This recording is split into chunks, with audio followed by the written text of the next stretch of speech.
Well, here it is, June 10th, 2009, and this is an update on my vegetable garden.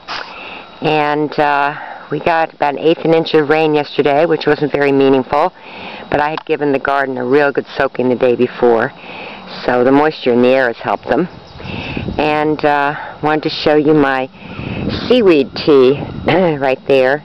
I went down to the beach about 6 weeks ago, and actually it was so cold, probably more like 2 months ago, and picked up all this live seaweed that had washed in.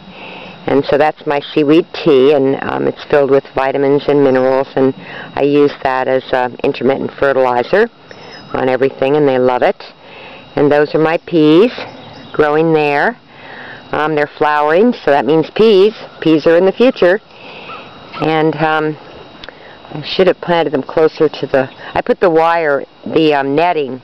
These are to keep the birds away so they know there's something here.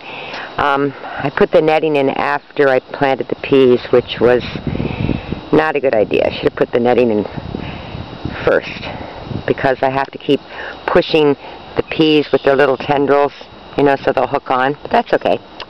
Live and learn. Then those are my radishes, and the parsnips are in between. They're slow to germinate. I'm still waiting for them. I've taken out the cat fortresses, hoping that they will stay out of here. There's some portulaca that I planted right there just for color. And those are my red onions that are starting to flower, so I picked off the flowers.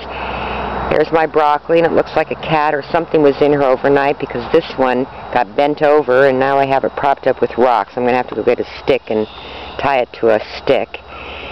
And the marigolds are supposed to keep away certain insects, and those are my little nasturtiums, supposed to keep away aphids. They'll be red. And they're my beets, and I've got to start thinning those and steam them as beet greens. There again are my peas. They're about almost 3 feet high. They should climb right up. And then moving over here are my carrots. Again, I've got to plant some more. Got to thin those out. And this is my beautiful spinach. And there's my mesclun mix with arugula. The tall ones right here are the arugula. Right there, if you can see that, that's an arugula. And that big one is an arugula. I've got to start picking these things. And here's my Swiss chard, doing beautifully, and they're called Bright Lights, so they will have stems of pink, yellow, and white. Really pretty. Steam those and eat them like spinach. Here are my beans. My beans are up. The first are wax beans. The second are Provider, next to a Provider. This blank area is Tavera, which is a thin French gourmet bean. It's just starting. I think I saw there's one way down there, but they're starting to come through. They're slow, and these are Romano beans. They're a wide flat bean. These are all bush beans. Probably have to thin these to 6 inches apart. I hate to do it, but anyway. And there's my little herb garden with, as I said, bee balm right there, and pennyroyal to keep away fleas from my kitties. I've got to make a tincture. And thyme and parsley, which my dogs love in their food. I don't know if they love it, but they get it. And it's good for the liver and kidneys and a lot of other things. There's my tarragon, which I love. And there's my oregano. I'm going to make oil of oregano, which is really good for keeping viral things away. And then over there, scented geranium and dill. I had a lot of slugs on my dill the other day. And then there are a few little basil plants interspersed. I make a lot of pesto, and I usually have 24 plants growing in my garden way back there, but I haven't gotten to those gardens yet.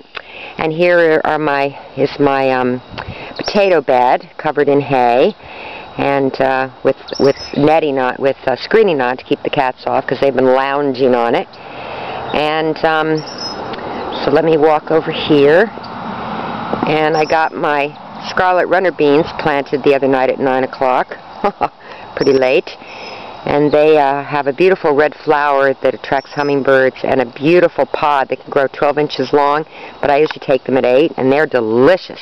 Eat the whole pod, or you can, you know, let the beans dry, and you can have dry beans and store them. There are my tiny little tomato plants.